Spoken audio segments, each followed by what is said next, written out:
tilga ega bo'lish to'g'risida. Alloh taolo shundoq deydi: İnsanın o'ng tarafida va so'l tarafida o'ltirib xotirlaydigan ikki farishta bor. U qandaq bir so'zni qilmasin, uning oldida hamon farishta hozir bo'lib ko'zitib turadi. Imom Buxoriy va Imom Muslim Abu Hurayra radhiyallohu anhudan rivoyat qilgan hadisning bir qismida Rasululloh sallallohu alayhi va sallam kimki Allohga va oxirat kuniga iymon etadigan, yaxshi gap bo'lsa qilsin, bo'lmasa sukut qilsin degan.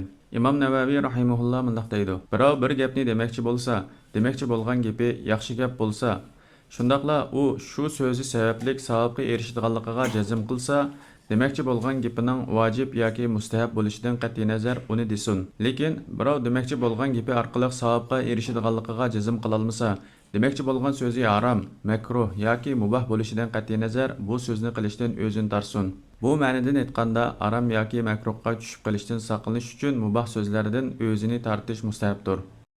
İmam İbn Qayyim al-Javziyya rahimahullah shundoq degan: Banda qiyomat kuni tog'dak yaxshiliklar bilan keladi. Ondan tilning uni ashu yaxshiliklarning hammasidan mahrum qilganligini ko'radi. Manba yetarlik javob Dardlar davosi 375-bat. İmam Abu Xotim ibn Hibban rahimahullah mundaq degan: Aqillar cho'qim so'zlashga majbur bo'lmoqcha sukut qilish kerak. Chunki so'zlab pushaymonga qolganlar shuncha ko'p. Ammo sukut qilib pushaymonga qolganlar to'lim ozdir. Eng uzun peshkanlikka va eng og'ir baloga mubtalo bo'lganlar qo'yitilgan til va pardalangan qalb bilan sinalganlardir.